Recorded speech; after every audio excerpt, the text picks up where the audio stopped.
fantastic. This is GT racing right now. He's got tracks and he's got rid of the outside of both of them. Maloney! Oh, he's taken Anderson. Anderson's up top. Oh my God! Big crash. Oh my goodness, half the field's going to get rolled. Second very close. These guys are want to make their way through the field very quickly. Oh, there we go. Oh no! That's massive! This is it! This is over! I can't believe this! Oh my God! God, what?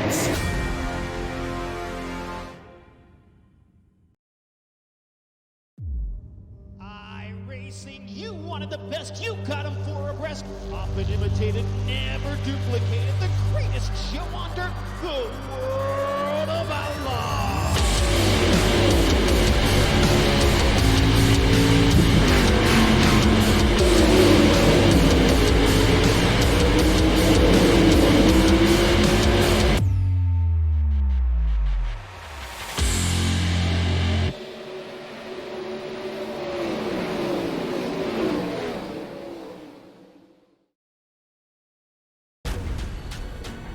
This is the original esport racing game. This is iRacing.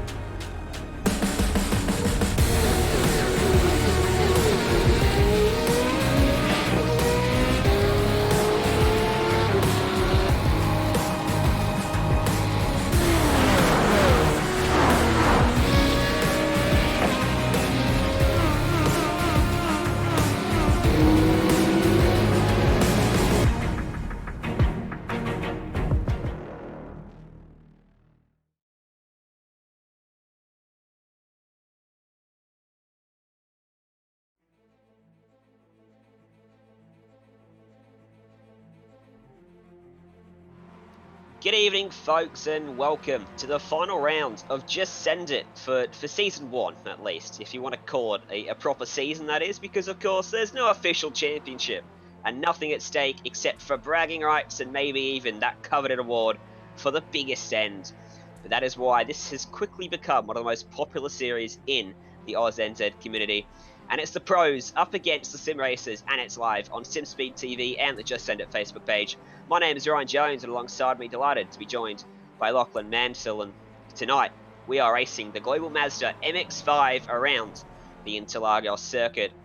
And Lockie, at first glance, it doesn't seem like the most glorified combination, but as we know, low-powered cars, and cars like these, they can often provide some of the best racing you'll see.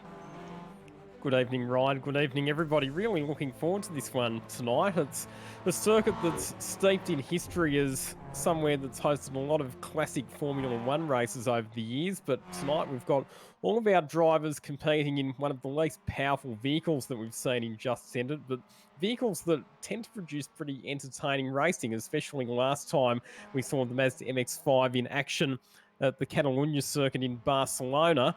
And here is the man on screen who will start from pole position, Cooper Webster. He's already had 2 race victories in the Just Send It series. In fact, he's the only double race winner in this series, and he punched out the fastest time in the qualifying session earlier on, getting down to a 1 minute 50.5 lap time, which was 3/10 quicker than what anybody else was able to achieve.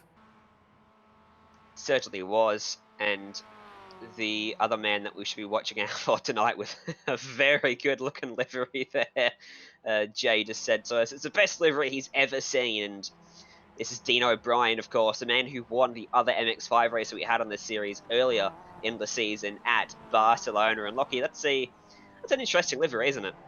Certainly going to make our jobs easier because it'll stand out on the track. One of the challenges that we always have in the commentary boxes with all of the different car and driver combinations, being able to differentiate between liveries, and that was a big task for us last week in the Ford GTs when just about half the field decided to run with the same livery. But good to see that we've got things mixed up a bit tonight with all of the drivers having their own different colour schemes, so hopefully that makes our task that little bit easier. But this is, as you mentioned off the top, week number 12 of Just Send It. It's the end of phase 1, if you like, for this particular series. And what a series it's been so far. We've had some big name drivers, including a couple of the top runners in the Virgin Australia Supercars Championship, Scott McLaughlin and Shane Van Gisbergen, getting to race against some of the best sim races from around the country, and the racing has been thoroughly entertaining. We've seen some big sends, we've seen some failed sends, we've seen plenty of on-track action and entertainment from circuits right around the world, and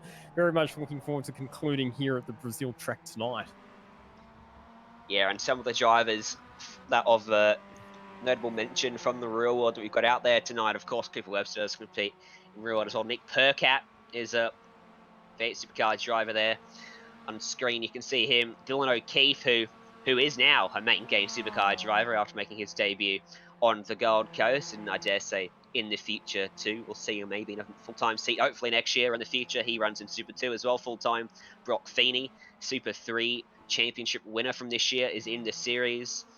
And I do believe, there's quite a few drivers that race a lot of different categories right around the country in here tonight. Race Low on screen at the moment. He got the award for the best postman last week. He came from outside the top 50 on the grid to finish up inside the top 10 in the Ford GT. So watch out for Race Low. He'll be looking to make some big moves up through the field. He is one of the men behind the organisation of this series, along with Glenn Wood and Trent Harrison, and he's behind the wheel of the Hype Project Mazda MX-5 this evening. Here is the driver who is, even though we don't have a championship per se, Andrew Collins is the driver who is the unofficial championship leader. He's been the most consistent performer in this series of Just Send It. He hasn't won any races, but he has been on the podium 3 times. But not only that, he's been in the top 10 in 9 out of the 11 weeks that we've had so far. So seriously consistent performances from Andrew Collins, the Ashley Seawood Motorsport race engineer. Oh, I see that in the back of the shot there. Someone's already found their lid in practice. And here we go. Jay's managed to find it. We'll see how he's managed to end up on his side. Oh, Jack Hodder.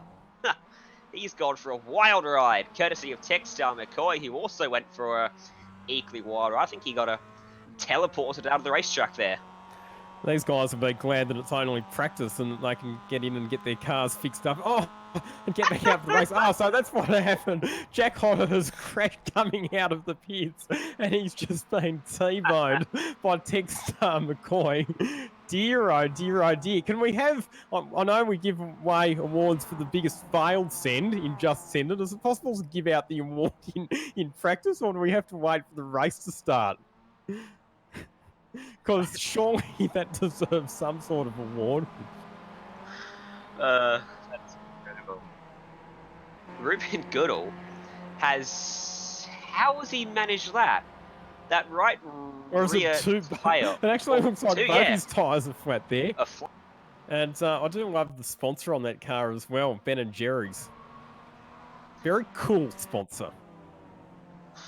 Very cool sponsor indeed. How has he managed to pick up this damage to his car? Coming around turn 2, there's a couple cars spinning and getting out of the way for him, nice and easy. I wonder if he's found the wall off turn 3 somewhere, because he's just decided to head down a pit lane. It's not often you see a car lose both its rear tyres like that, or maybe it's just broken the suspension. Because an interesting damage one. Oh, that's how it happened. Absolutely rear-ended by the car behind him. And that'll do it. That does it. Let's go through the grid for today's race, because they are gridding up now. We're going to have a rolling start today. Cooper Webster on pole from Dean O'Brien, Blake Purdy, Jackson Harlow behind there. Matt Morris rounding out that top 5 with Job Stewart, Michael Hammond, Dylan Shepherd. And we'll roll through the grid, and Lockie can point out any other notable names up and down this field. So Andrew Collins, as I touched on, starting 9th. Good performance from Terry Nightingale, who's had some real-life success in Mazda MX-5s in the Wakefield and Winton 300 endurance races. He'll go from 11th position. Nick Percat, the first of the main game supercar drivers, in 14th. Nick Carroll, who's been racing in the Kumho Super 3 series this year, he will start out of grid position 16. Over the page we go. Dylan O'Keefe there out of 19th position. Also on this page of the grid, we've got Techstar McCoy, who's been racing in real life in the Victorian XL series as well. He'll go from grid position 22. Next page, we find Jay Hansen, the Australian Formula Ford Championship competitor, out of 25th position. Good to see Steve Owen back, although he's had a few incident-marred runs in recent times. He'll start in 30th spot. We'll let that rest of the grid scroll through on your screen. Let's thank the sponsors, because without them, we would not have this amazing series. Of course, the Hype Project, Wolchester, Vantage Freight, SimWorks, JAC Technologies, GB Galvanizing as well, all doing their bit to support this series and make sure that we get this every single week. And what we see is fantastic racing, some intriguing racing, some big sends, some inevitably big failed sends as well. And with a rolling start, I'm sure we're going to see these guys fan out 3, 4, heck, maybe even 5 wide down towards turn 1, further back in the pack. But another interesting characteristic of this track is when you come out of turn 13 here, you've got 2 more corners, turns 14, turns number 15 as well, but they're both flat out. So you've got a very long piece of road where you're going flat out, and in cars with such low power as these, that being able to keep the front end of the car out of the air in front of you, and you'll be sucked up with the car behind you in that slipstream, that's going to be extremely powerful. And I think turn 1 is going to be a huge overtaking opportunity for these guys today. It's going to be an interesting first couple of corners, because you've got the left-hander at turn 1, immediately followed by a right-hander at turn number 2, the famous centre S's. Just before we get underway as well, a few big names to watch out for, starting for a bit further back. The Australian Formula Ford champion, Angelo Mazouris for 2019, and also Cody Birch, both starting outside the top 40 on the grid. So they'll be drivers to watch out for potential best postman awards as we get the green flag and we get underway. That was a good start for the front half of the field, at least. Very clean, no incidents through the first couple of corners, and that is a remarkably clean start. No one has gone off track through turns 1 and 2, and for that matter, turns 3 as well. So fantastic job from these drivers. Cooper Webster now would lead them down towards turn 1, and behind him he'll have Dean O'Brien, and behind them, going for a look up the inside, that was Jackson Suzlin Harlow coming under pressure from Job Stewart there, who has the inside for 5, but I dare say we're going to see Harlow get back up the inside for turn 6 here. This double right-hander heading slightly uphill, and Dylan Shepherd wants a piece of this as well. So does Matt Morris behind them. A big train of cars, and out front to change for the lead, because through goes Dean O'Brien, takes a spot away convincingly from Cooper Webster as Blake Purdy watches that battle. One of the things to watch will be slipstreaming. These cars only produce modest horsepower, so getting a tow from the car in front will be the best way to set up overtaking opportunities. But with all of the direction changes around this Brazilian circuit, there will be overtaking manoeuvres aplenty, and we're already starting to see that play out this evening. Cooper Webster, he set himself up for a run onto this main straight, broke a little bit earlier to get on that power earlier as well, and has used that to slingshot before they even reach turn 14 up here to go by Dean O'Brien. And look at the run that Blake Purdy's got too. He's going to have to push Cooper Webster, and he's going to give him a big push there down the main straight. Webster's going to cover that inside, and Purdy's going to want to find a way back by Dean O'Brien's finding a bit of a draft. Harlow's going to make it 3 wide down into turn number 1. Can he get 3 for the price of 1? At the end of the main straight, Jackson Harlow, what a send. He's just picked up 3 spots. We all held our breath collectively there, because they were just about 4 wide into turns 1 and 2, but somehow they all managed to get out the other side. Oh, no! We may have Big avoided crash. the drama on lap number 1, but unfortunately the same can't be said for lap 2. There's the pile-up with at least a dozen cars involved. I'd say a bit more than a dozen cars involved in that one. They're still crashing through turn number 3. Let's have a look at the Motor Simulation replay and see how this one unfolds. You can see the absolute mess of cars, 2, 3 wide, all the way down the field, heading into turn number 1. Where has the crash originated from? We're watching here from the... Oh, it's happened even before we get to them, and you can tell when you have 30 cars trying to find your way through an incident, it doesn't work, and a chain reaction and a poor re-entry has caused a very large crash, to understate that one. And some big names that have been caught up in that one. It looks like Angelo Mazouris, Nick Percat's been involved as well. Terry Nightingale's been shuffled back a lot of positions, so unfortunately some big name drivers falling victim to the carnage there at the beginning of lap number 2. Jackson Harlow had a good run through the turn 12, turn 13 complex, pulled out 4 or 5 car lengths, but I don't think that's going to help him. It might give Blake Purdy and Cooper Webster the mother of all runs, and it will, with Webster pushing Purdy. Harlow's trying to shape that draft, but there's really not much you can do when the 2 cars behind him link up like that. Dean O'Brien's got a great run as well behind them, but he won't quite get close enough. Can they go round the outside at turn 1, 2 cars against 1? It will work as Purdy dives down in front of Harlow, takes the line away from him, and Webster's going to try and follow through. Inside for turn 2, great move from those two. So Harlow gets shuffled backwards. He uses a bit of the grass there on the inside of turn 3 as behind him, so too did Job Stewart, who's side by side with Hammond. This car coming out of the pit lane right in the midst of this battle too. That is Simon Black, I do believe, that he'll get out of the way, so good job for Black there as this big pack of the leading pack of cars will now make their way in to the winding middle sector of the track. That's an incident for Jonathan Becker further back, Lockie. That's at turns 1 and 2 by the looks of things as well. So, again, he was involved in a battle pack. There was actually contact on the way into the corner. And wow, he's just slammed into the inside concrete wall. No! And he's been also collected head-on by another car, which has gone rolling into the pit lane as well. So that's a massive shunt. That's Brian Borg. That was the car that collected Bykoff, who was parked in the middle of the track. Here's what it looks like on board his car. Corkscrew up and over the pit wall. What a crash for Brian Borg. So, getting back to the battle for the leaders, this has got all of the makings of being one of those races where you do not want to be leading coming out of the last corner on the last lap. The reason for that is because you will get slipstreamed on the run to the start-finish line. We've already seen in the first couple of laps that the driver who's led out of the final corner has not been in front when they've got to the start-finish line. So I think racecraft and having the right position at the right time is going to be instrumental in determining who ends up winning this race.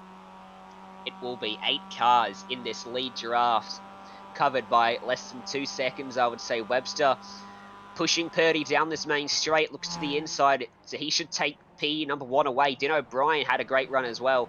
And the top 9 cars, the exact gap is top 8 cars, 1.4 seconds, covering over half a dozen cars, which is sensational stuff after 4 laps. It's a little bit further back, contact, and around Andrew Collins. No, he saves it. Great save there for Collins.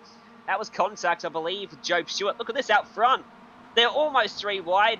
Webster was getting pushed down the straight, almost got sent sideways. Purdy's going to lose out 2 spots here. Matt Morris, the beneficiary, goes up into P3, looking to take P2 away from O'Brien as well. But I think O'Brien's going to try to cover him off and should cover him off and will into turn number 6. This has been fantastic racing so far. Initially, it looks like those top 3 or 4 cars were going to be able to get a break over the rest of the field. But because they've started dicing with one another, it's now brought a whole lot of other cars into play, and we've now got legitimately a 10-car freight train of MX-5s that are battling for the lead of this race. Matt Morris almost, and all that is contact behind them. That's Hammond that gets rotated. Nice little 360 flick spin, gets going back the right way, doesn't make contact with anyone else, but Matt Morris, I was going to say, almost got sent straight into the back of Dean O'Brien through turn number 7, and now is under pressure from Jackson Harlow, who was leading this race at one point, is back in 5th place now. Matt Morris will help him by Blake Purdy on this main straight. Nothing that Purdy can do in defence to this. I wonder if by the time we get to the finish, we'll have 2x2 cars pushing each other to line NASCAR style. That'd be quite a sight to see, wouldn't it? Now, in terms of the Best Postman Award, early days yet, but Will Longmore started this race 54th on the grid. He is up to position number 12 already. So Will Longmore, the massive beneficiary from the opening few laps of this race. Huge beneficiary, and with that safety car to come at some point as well, he'll close right up and he can join this big battle for the lead as Ruben Goodall had a crash a la Jonathan Bekoff into turn number 1. Similar story, hitting that inside wall, the pit wall. He's got the 12 right up in behind him to his outside, and the 12 just misjudged it. I think trying to cut down to the inside to get that line through the corner, the favoured line, and has unfortunately swiped across the rear bumper and turned him around. Further back, Stephen Owens, all the way back in 46th place. Haven't seen him in Just Send It the past couple of weeks. Back tonight, which is good to see. There's a couple cars breaking away now. O'Brien and Webster, about 4 or so car lengths, but I think as long as Harlow remains unchallenged, that draft will allow him to close back up and pull all those cars with him by the time we reach turn 1 again.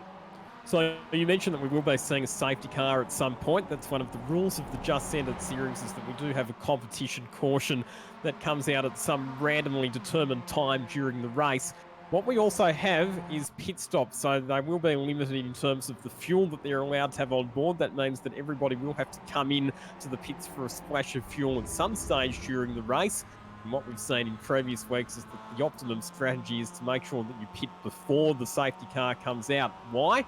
Because you are not allowed to pit on the first lap when the safety car is deployed and when the field gets bunched up. If you haven't taken your pit stop, that means that you end up getting shuffled towards the back of the train.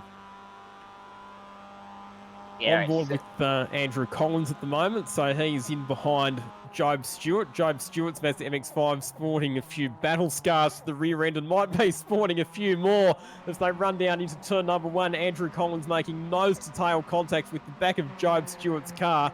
Bit of Morse code on the rear bumper of Stewart's MX-5 just to try and get him unsettled, but if anything, that actually works to Job Stewart's advantage, and he's going to be putting the pressure on Matt Morris. Those two cars will go door-to-door into turn 4, and Stewart might actually gain a spot here. Indeed he does. He runs a bit wide though coming through turn 4, and that has allowed Morris back up to his rear bumper, and now he'll do the same thing that Stewart did to him, give him a push, but won't find a way through at turn number 5, so he'll be happy about that one. There are a few car lengths off Harlow and Blake Purdy. We got 3 2-car little groups here, all separate about 4 or so car lengths, and they've settled down just a little bit for now. I think Harlow's just got a bit of a slowdown behind this lead battle and has had to tuck in behind Dean O'Brien. That's allowed Job Stewart, Matt Morris to close up to them. So we've got 4 cars now battling for the final podium spot, about half a second off the lead of the race. And so then it's the next group of cars. You've got Blake Purdy, Jackson Suzel and Harlow. Wow, Andrew Collins, just as well we don't have penalties for exceeding track limits tonight, because he was well wide of the what you would describe as the ideal racing line there coming into the final sequence of corners on this circuit, looking to take the wider approach line and try and get better drive out of the corner for the run onto the straight. But the problem there for Andrew Collins, he's just fallen slightly back from the cars in front, which means that he might not have quite as much of an advantage from the slipstream. Speaking of slipstreaming, Suzel and Harlow uses it to perfection. He'll move back up into position 3, getting down the inside of Blake Purdy. The other thing that's about to become a factor here, Ryan, is lap traffic. You can see that the leaders are about to start rounding up some of those cars that might have been caught up in incidents early in the race or that have done early pit stops, and they're going to have to work their way through, and that has the potential to mix things up as well. Yeah, George Wen, Josh Perween, and the corkscrew man, Brian Borg, all up in front of these guys as Purdy now tries out that adventurous line, using up all of the track limits at the back of this little train. Nothing he can lose from doing that. No chance of a car getting up your inside. Of course, if you're, say, Matt Morris, who's got a car right up behind him, can't afford to take that line, because Purdy will step right up into that inside line and you'll lose a spot from trying it. So not a whole lot of the key runners have done pit stops yet. The highest placed car that has done a pit stop is Dylan Shepherd. He sits in 19th position at the moment. Christina Nazarick has done a stop. So too has Dylan O'Keefe. And I'm pretty sure that O'Keefe had to come in for an unscheduled pit stop after being caught up in some of the drama that we saw a bit earlier on in the race. Yes, certainly. Look at this for 11th place, Textar McCoy. What a name. That just rolls off the tongue beautifully. And Daniel Aish behind him too. This is looking like an aggressive little pack, and it is an aggressive pack. Rotated there through turn number 11. Daniel Aish, get off the racing line. Just does it in time. Gets that car pointed back the right way. And now he will have to wait for that mandatory caution to bunch him back up to those guys. Down into turn 1, George Wen, all the way down to the inside, getting out of the way, and I think Purdy broke a bit later than Jackson Harlow wanted him to, and pretty much drove the car in front of him into the corner at a lot higher speed than he wanted to be heading in there. Almost lost control, managed to gather it up. Good job though. Matt Morris has got a fantastic run down the inside of Job Stewart for turn 4. This should be a move well done, and it is. Stewart opting to jump on the brakes and let him go through for now. Morris taking a very wide line, using up all the track he can, trying to use as little steering input as possible. With these cars, because of the modest amount of horsepower that they produce, it's all about minimising mistakes and making sure that you don't lose momentum with sideways moments on the exit of corners. If you make even the slightest mistake or step off the racing line or get a bit sideways, you can find yourself losing multiple positions in the blink of an eye. So it's all about being really smooth and precise with these cars, and that's why we're seeing so many passing manoeuvres, because it only takes the tiniest little error and you can find yourself being shuffled back several spots in a heartbeat.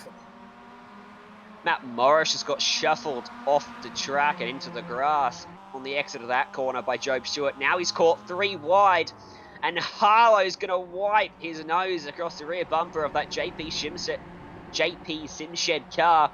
And now they're 3 wide again. Contact. Morris will spin. He'll keep it off the wall. He'll go back across the track, but he'll lose a bunch of time, and that was a very bit awkward there between Purdy and Harlow. But look who's benefited from this. Andrew Collins is trying to find his way up inside the top 5. We always say it, don't we, about Andrew Collins. He's always there or thereabouts. Every week in Just Send It, he always, without fail, manages to find a way of ending up somewhere inside the lead group. And once again, that's the case this evening. Certainly is. I'm very excited to see how some of the drivers that have come through this field early on will go up at the front for the restart, because they're going to have a prime opportunity to get themselves into or very close to the lead of the race. Andrew Collins, one of those. Will Longmore, another one. And Longmore is still circulating back in... Where is he? He's back in... He's up in 10th place now, so he's found 44 spots now. So up a couple more for Longmore, and he'll be happy with this progress, as side by side, 2 by 2, Harlow and Stewart, Collins and Purdy, they sort themselves out for the double right-hander.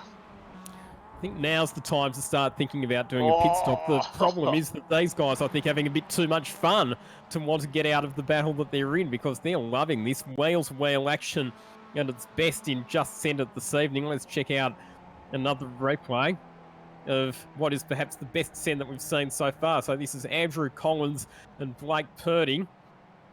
Blake Purdy down the inside, just gets it stopped. And I reckon that that is definitely a nomination for the best send that we've seen so far this evening.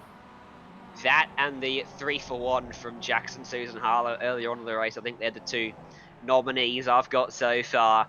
Further back, and any of these guys fight their way onto that nomination list. Christian Lindblom is in 15th place, leading in the middle of a little 3-car pack of Glenn Serra and Brian McDonald. The lead for Cooper Webster out front is out to 2.2 seconds. So he's done a fantastic job of opening up that gap, getting out of slipstream range of Dean O'Brien, who in turn is out of range of Harlow.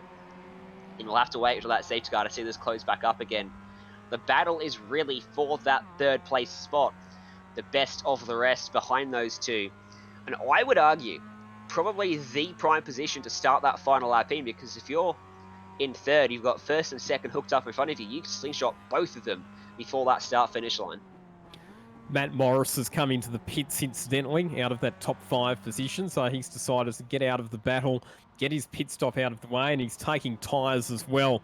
So that could prove to be a smart move, depending on when the competition caution comes out. But how can you take your eyes away from this battle? Jackson Suzlin, Harlow, Job Stewart, Blake Purdy and Andrew Collins still absolutely nose to tail. The problem is that while they're battling the top 2, Cooper Webster and Dean O'Brien have pulled up the road. Cooper Webster with a 2.5 second advantage over Dean O'Brien, and then it's another 3.5 seconds back to the gaggle of Mazda MX-5s that are battling for position 3. This position 3 battle is very interesting. A lot of very talented drivers in here. Jackson Harlow is someone that competes in real life as well. I believe it's Tag 125s he was competing in the Race of Stars event.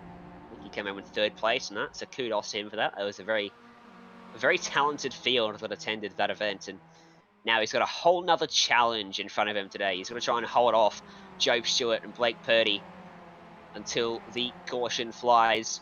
But I think about the pit strategy too, Lachlan. So, just interesting to note that Matt Morris has come out in 20th position. He's actually 4 spots behind Dylan Shepherd. We've got another car in the wall. This time it's the number 320 car that somehow managed to end up in the fence. That's David Haynes on the driver's right-hand side of the circuit on the main straight. That's a weird incident there. What? I've got my producer in my ear trying to tell me to say the team name, but what is it? Huge ass, is it? Huge ass. In the meantime, as a result of that incident, the caution has come out. Well, you know what? Dylan Shepherd's in the box seat. Dylan Shepherd is in the box seat now because he is the highest placed driver who's taken a compulsory pit stop. Matt Morris will be the 2nd best of the cars to have taken the spot, but none of the top 15 cars in the race have pitted. So this is going to massively jumble up the field. This is going to make this an incredibly juicy and exciting conclusion to this one, because we're gonna be seeing Webster, Perwin, and not Perwin, sorry, O'Brien, Harlow, all those really fast guys have been out front, have to come through the field, because I'm counting about 8 or so cars that have made pit stops that will cycle themselves all the way back to the front. So just having a look at lap times as well. So Dylan Shepherd's best lap time in this race, 1 minute 53.7. So he's got the strategy right because he's the best of the cars that has done a pit stop, but I'm not sure that he's going to have the speed to be able to maintain that position, because his best time is more than 2 seconds slower than what the main contenders have been achieving. So like you say, Ryan, it's going to be a really interesting conclusion to this race with some fast cars that have ended up on a suboptimal strategy, having to work their way back to the front of the field. I'm just watching David Haynes. I think he might have just kept himself on the lead lap. He's going to come out right in... Nah, he's 1 lap down. But he came out right in front of Webster, so he's at least saved himself 1 extra lap by a whole 50 metres, I believe he saved himself there. And now the field will form up behind this safety car, the Porsche safety car, and they'll wait for that pit entry sign to open, and we'll see almost the whole field dive down into that pit lane.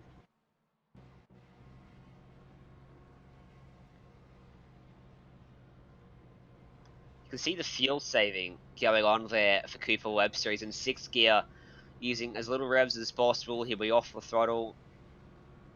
I don't believe you can actually clutch coast in these cars, can you? Yes, you can.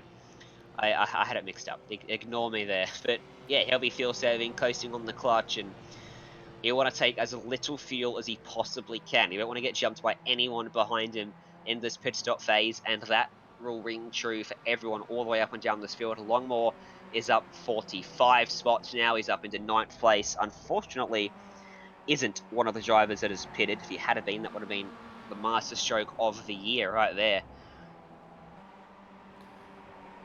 Speaking about driving technique and clutch coasting as well, one of the things that a lot of the drivers of these MX-5s have discovered is that you can actually gain a lot of time by turning off the auto blip feature in iRating and actually heeling and towing as if you were driving a manual road car. And several of the drivers, including, I know for a fact, Dylan O'Keefe and Andrew Collins, were doing a lot of practice before tonight's event, just practicing their heel and toe technique to try and gain an advantage that way. Thought he said he didn't want you to say that on the broadcast, Lockie. Bad luck, I've said it now. Trade secrets. It's public knowledge now. No, I think that is a tactic used by the majority of the top racers in the sim racing community. I think that's a pretty well-known fact, that one, as we see the laps cars getting a wave around now to get their lap back. And now let's watch the stampede. That won't happen. Cooper Webster stays out. Stewart! No, he's gone into the wall. He faked to come down into pit road. decided not to. Turned back out onto the racetrack and turned himself across the front end of Blake Purdy and made contact with the outside main straight wall. Take a look at this. You are kidding me, aren't you? That has to be a nomination for the biggest failed sin. We already had a nomination from the practice or the warm-up session earlier on, but seriously. I shouldn't laugh, but Job Stewart, you've done yourself in there, mate. So now he's got damage. He's lost a whole lot of positions, and Well, he hasn't made a pit stop either. He'll get his spot back at least, but he's got some damage to contend with now on that machine, and I think we might see him come down to pit lane to get that repaired, get a new car. He's going again, and he's going to reverse straight back out in front of that bright blue car there. How's he managed it this time? I didn't see this one. I just looked up and saw him in the wall. He's got steering damage to that car, and he tried to do a bit of tyre warming. And has just put himself in the wall. So this has been... Look at the steering on that car, Lachlan. That is as much left-hand down as you'll ever see, and this is the lap from hell for Job Stewart. He's going at about 100 kilometers an hour. So I thought you weren't allowed to overtake while the safety car was out, or is his argument going to be just resuming the position that he was in when the safety car was called? Yep, so the iRating...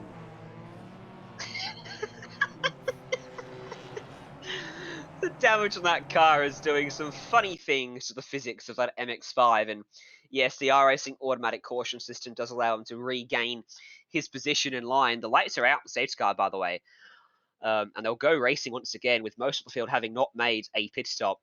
Look at the super slow-mo for Job Stewart. Coming in to turn number 6. As he turned it in, that car did about everything except roll itself over. But we'll get there eventually. Interesting that none of the front runners chose to pit under the safety car. So I wonder if they're gambling on being able to make it to the end of this race without a pit stop. Yeah, I think So that we is probably saw- what they are trying to do. There isn't a Yes. mandatory pit stop either, though, so they don't have to pit. It's still a risky strategy, though. So you're going to have some drivers out the front who are going to be doing some serious fuel saving. You've got others, the likes of Dylan Shepherd, who have done a pit stop, who know that they can just go as hard as they possibly can right to the end. So now we've got the added extra element of these drivers trying to maintain track position while also saving fuel. Unsurprisingly, Job Stewart is going to have to 3 come wide into the already. pits and take himself out of the lead battle. But here we go, back underway. 13 minutes and 20 seconds remaining on the clock for week 12 of Just Send It. 3 wide, go out race leaders down into turn 1. Jackson Suzlin Harlow trying the big outside move, but loses the rear, spins in he's front of got the collected. field. Everybody else going left and right, taking evasive action, but Jackson Suzlin Harlow has been collected up the front, and he's going to fall way back down the order. A few more cars spun through turn 3 as well. That was a big, unfortunate incident for Harlow. I thought for a second he might escape without being collected, but he definitely got collected. And further back, more contact into turn 4. Chain reaction, a couple of cars go around. Will Longmore gets absolutely rear-ended like no tomorrow there by, I believe that was Steve Owen, who's causing carnage. He's rolling cars over, and big crash on the straight out of turn 5. And a few cars collected once again. David Haynes goes for another wild ride, and Steve Owen just caused an absolute mess in the midfield there. So one of the drivers who got caught up in that somewhere in that whole process was Andrew Collins, because he was, don't forget, up inside the top 5 positions, but he's been shuffled well down the order, and there's been some big beneficiaries once again. So Dylan Shepherd, the best of the drivers who have done a pit stop, has come up to position 5. All of a sudden, knowing that he can run full rich fuel right to the end, he is a genuine contender to win this race. And Dylan O'Keefe as well, who was nowhere a couple of laps ago, he's made up multiple positions on the first lap since this restart. He's now up to 7th position.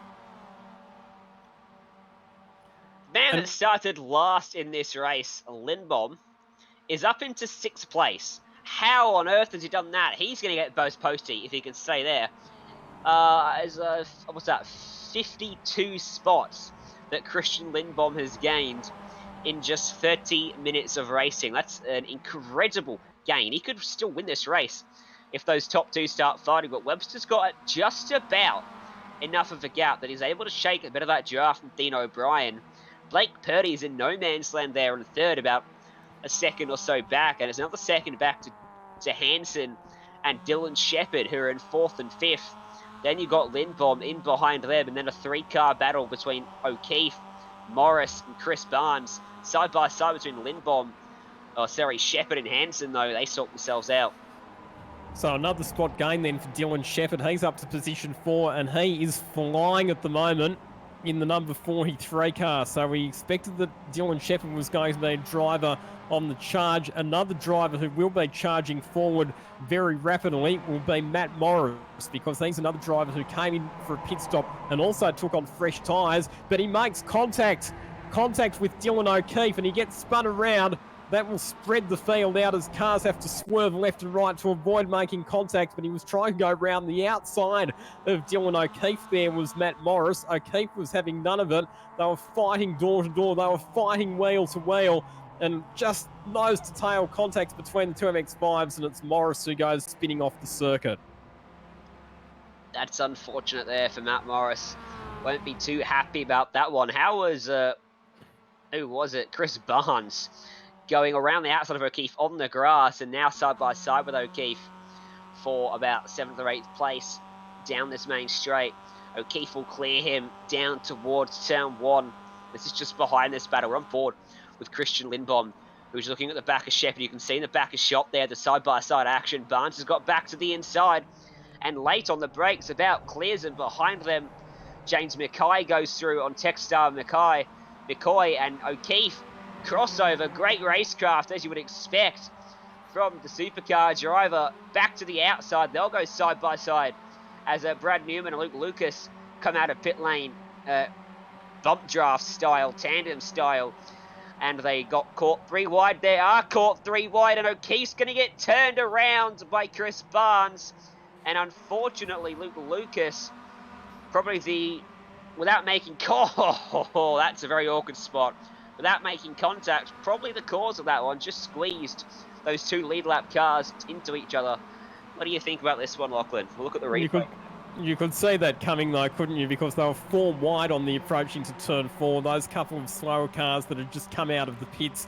Dylan O'Keefe was a fair way in front, but he was also the car that was making the overtaking manoeuvre. So you would have to say that the onus would have been on O'Keefe there to get the job done safely, and he wasn't quite far enough ahead of the car that he was battling against there to have made the move through cleanly, and they both ended up firing off the racetrack. Here is Dylan Shepherd, who's up into position number 4. His lap time's still not quite as quick as the race leaders though, and he is 6 seconds off the lead of the motor race, but we know with certainty that he's got the fuel to get to the end. All of the cars ahead of him, none of them have done pit stops. They're all going to be marginal. I thought Webster was going to come down into the pit lane then. He stayed to the very left in the pit lane right up until the very last second. He sold me a dummy, that's for sure. Did a better job of it than Job Stewart did under caution. I'll give him that, though. So time to bring out a stat for you. Nobody's managed to win a race in Just Send It before without making a pit stop. So if Cooper Webster can go all the way tonight, he would actually make a bit of history in terms of managing to make it to the end of the race in first place without taking a pit stop. So I think very, very tense times in the final few minutes of this race to see whether or not Cooper Webster's got enough fuel on board, if he's been able to save enough fuel under that safety car to make it home without a splash. Here's an incident further back in the field. This is Jackson Harlow, who we saw at the front fighting and leading this race at one point. It went a bit wrong for him, and he's pulled off and decided that he's had enough of this one. And that car looked very much second or 8, so probably find that car was not handling all too well too, and you might not be able to blame him for that one. As Jay Hansen, he's not letting Dylan Shepherd get away from him at all. He'll close back up thanks to the slipstream on this main straight too. So Shepard's got company here for 4th place, and I think they're both catching Blake Purdy as well, who's up there in 3rd, being hounded by the lapped car of Job Stewart and Terry Nottingham Jr., the car right in front of Dylan Shepard here as well. So look at how much of the track they're using on the entry to turn 13, trying to get as much momentum as possible onto this long, curving main straight. So when we say it's a straight, it's not actually all that straight because there's 2 corners that lead into it, turns 14 and 15, and it's only really the last part of it that's actually straight, but still great slipstreaming and great opportunities for overtaking. Such a shame for Jackson Souza and Harlow because he almost made what would have been a brilliant manoeuvre at turn number 1 at the restart, but didn't quite get the MX-5 turned in on the dirty side of the racetrack and went spinning off the circuit, and his night rapidly went downhill from there. More battles as they head into turn number 1. Michael Hammond in the 007 laser plumbing and electrical sponsored car, and we've got contact into the fence, guys. I think that's one of the lapped cars. Hayden Felici there. Christina Nazarick, who had been having a pretty good evening up to this point, has been involved as well. It's just an awkward coming together on the exit of turn 2, the entry to turn 3 there. That change of direction caught them out. And around they both went to opposite sides of the racetrack, and they'll filter back in towards where this battle is for about 16th place. This is where Dylan O'Keefe has found himself falling back towards. Now he's back in 17th as a result of that spin earlier on, trying to get back by Alex Court, who has passed him already on this lap, and this could be the second change of position between them on this lap, and it will be. So O'Keefe retakes that spot away from Court. Brian Borg has... Wow! Brian Borg has found his way up into 16th place after that spectacular crash over the pit wall earlier on. So that caution's been really great for him, and he'll be stuffed with that. Chuffed. He'll be chuffed with that. Getting into the business end of this motor race now. 4 minutes and 20 seconds to go, so only a handful of laps remaining. It is Cooper Webster who leads this race by 2.1 seconds over Dean O'Brien. Blake Purdy sitting in position 3. Dylan Shepard in 4th, 7.7 seconds off the lead. He's not had the pace to go with the front runners, so I'm going to come down to the fuel situation as we've talked about. So it's going to be a nervous, tense last few laps. Could we be set for a Bathurst 1000 2014 style finish where we have cars running out of fuel on the last lap? Now that would be quite something, wouldn't it? I think the only issue we may see there is that you can pass everywhere on this track almost with this car. One of the biggest factors with that was Mostic could not find his way by. I think what we might see is Dylan Shepard come from a long way back to steal it at the end. The gap that he has to close up to make that happen is 7.7, so it's definitely a long shot. Certainly a possibility though. Although looking at the lap times of Cooper Webster, a 51.26 last time by, just a 10th off his fastest lap, the fastest lap of the race. So he's not fuel saving at all on that machine. If he is, he's doing a stellar job of it. I think Webster, he might be safe on fuel. That caution period might have been enough for these guys to get there.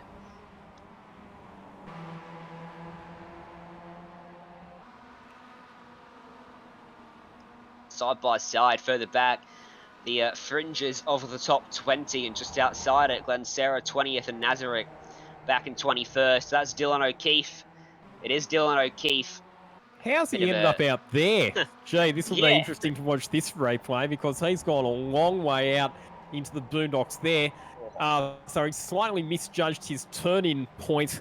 That's heading up into turn number 6 and 7, I believe, and that's how he's ended up way off out in that concrete extension runoff area that they have over there.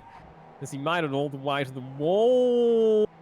Almost. He only just got the car stopped before making contact with the time wall up there, but he had worked his way back up into the top 15 after the spin a few laps ago, but he's now fallen back to 22nd position. He has fallen back, and Christian Lindbaum is all over the back of Matt Morris for 6th place. Behind them as well, a couple more cars watching on, hoping to get involved. Terry Nightingale Jr. is a lap down, so won't do much, but James Mackay, we're hoping to use some of the draft off Nightingale to close up and maybe get involved in this battle for 6 on the closing stages of this race. Just a minute and a half left to go on this one. It should be a white flag when we cross the line. Matt Morris has done a good job of recovering back up into the top 6 because, remember, he got turned around by Dylan O'Keefe just after the safety car restart when he was looking to be charging his way up through the field on fresh tyres. But his lap times have been very good. 1 minute 51.3. He's pretty much matching the pace of what the leaders are doing, Matt Morris. So he's got serious pace on board the number 66 MX-5. He does. We just missed those guys. Just went past a car on his roof too, in the same spot Dylan O'Keefe went off the track. That was a interesting position as this battle for third closes up. I think we've got a replay up on the screen of it. We do. This is a little bit further back than where I was thinking we'd be looking, but that is an incident at turn 2. Luke Brown just got edged straight into the tyre bundle by that JP Simshed car. I think that was Matt Morris. And we have a Dylan Shepherd right up on the back of Blake Purdy for third place. Job Stewart is the odd one out. He's at 38th and a lap down, but it allows down to the inside for Dylan Shepherd, and Stewart pushing Purdy as long as he could, but Shepherd just so much more speed, and Job Stewart making an absolute nuisance of himself. Gave a hit to the right rear quarter panel of Shepherd's car, gave a hit to the front left of Blake Purdy's car, and as we get the confirmation of this being the final lap, these two are going to go right down to the wire. Purdy's got a bit of a run on him now. He might be close enough for a look into turn 4. Shepherd's going to cover it off though, and Purdy's going to have to think about going the long way around. Tries the outside. Will he look for the crossover? He does, and he gets a good run. Can't quite the run to the inside for turn number 6 and 7. Gets the inside for turn 5 though. They almost make contact. They do make contact in a straight line, door to door, banging and rubbing paint. Trading paint on the run down to turn 6. Shepherd holds him off for now, but Purdy wants this spot back. And there's now another car involved on this, Jonathan Beckoff, and he's fighting Job Stewart for position just in behind them too. Let's look at this. Lachlan Mansell further back. So Matt Morris had worked his way up to 6th, as we mentioned, but he's had contact with Jay Hansen. He was trying to go round the outside of the pit box car. Oh, didn't get the move done and go spinning off the circuit. Blake Purdy just went spinning off the circuit, courtesy of Dylan Shepherd on the exit of turn number 11. That was a move that didn't quite work out, and that battle for third has been resolved. But out front, it's looked set for a number of laps now. Cooper Webster has been the only man able to challenge at the front and stay there. And as a result, Webster's going to win this race by a comfortable margin. And he wins the final wet race of the first season of Just Send It. Dean O'Brien takes second place in that Little Mermaid car. Dylan Shepherd in the end will come home in third. First of the cars to make a pit stop, Jay Hansen will in fact take fourth place. Mackay fifth. Lindbom sixth. Where did Blake Purdy fall to? All the way back to 7th place. So 3 wins then for Cooper Webster in the Just Send It series. So congratulations to him. That's fantastic. Back-to-back wins, of course, for Cooper Webster in the... He won in the truck at Belle Isle, and the week before that he won in the Mercedes GT3 at the Sebring circuit as well. So it's actually 3 wins in the space of 4 weeks for Cooper Webster. It is. I'm just watching the absolute mess that always occurs at turn 1 after the conclusion of the race, and a couple cars on their lids. Let's go through the unofficial, but they're pretty much official results of Just Send It for week 12 at Interlagos. 4-second win in the end for Cooper Webster from Dean O'Brien. Dylan Shepherd was 10 seconds back after making that pit stop before the caution. Jay Hansen was home in 4th. Mackay running out the top 5 out of Lindbom Purdy and Jack Whittus, who had a relatively unnoticed race to finish up in 8th place. He's flown under the radar a bit there, but good job for him. Sometimes not a bad strategy in races that have got plenty of action, as the Just Send It races always do. Incidentally, Christian Lindbom, who started 58th on the grid and made it up to position 6, is by far and away the winner of the Best Postman Award for this evening. Yeah, I don't think there's any doubt about that one. He definitely takes that one out. Might possibly be the most spots we've seen anyone gain all season long. We roll over the rest of the results flying through on the screen. What a race we've had to conclude the first phase or first season, whatever you want to call it, of Just Send It. Now we get to recharge our batteries for a couple of weeks and come back on the 26th of November for the next stage of the series. But for tonight's race, what do you reckon, Lockie? Who do you reckon probably took out that best send, or the best failed send as well? So I think we had a couple of nominations for the best send. I think Blake Purdy made a pretty impressive move at one stage during the race where we saw him firing it down the inside. Biggest failed send, a couple of different nominations, but I think in the end, Job Stewart, that failed pit entry, probably has to be the winner of that one just because of the absolute carnage that then ensued afterwards. Yeah, I'll agree with you on the third one. I would give my vote to Harlow's 3 for 1 in the first stage of that race at the entry to turn 1. I think that was a pretty good use of the draft of slipstream and braking supremacy. But that will about do us for today. It's been an absolute pleasure to call this one. So much excitement as always, and we can't wait for the series to get back up and running in a few weeks' time. We look forward to the next few broadcasts though for SimSpeed TV coming up on tomorrow night on the iRating Esports Network. The Epiroc Sprint Series Australia is back in action at Phillip Island, and on Thursday SimSpeed TV presenting the IMSA Michelin Pilot Challenge, and many more races to come in the weeks to follow on the iRating Esports Network and from SimSpeed TV. Make sure you give us a like, subscribe to the iRating Esports Network, to SimSpeed TV, to the Just Send It Facebook page. Give them a like as well.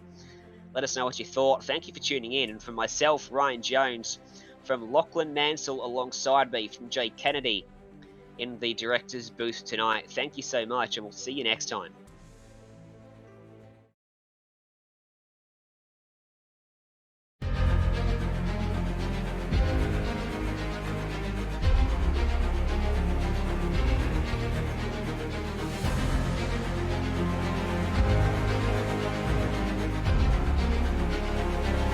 This is fantastic. This is GT racing right now. He's got traction, he's got with the outside, both of them! Maloney! Oh, he's taken Anderson. Anderson's up top. Oh my god! Oh! Big crash! Oh my goodness, half the field's gonna get rolled! Six very close. These guys are want to make their way through the field very quickly. Oh, there we go. Oh no! That's massive! This is it! This is over! I can't believe this! Oh my god! God, what?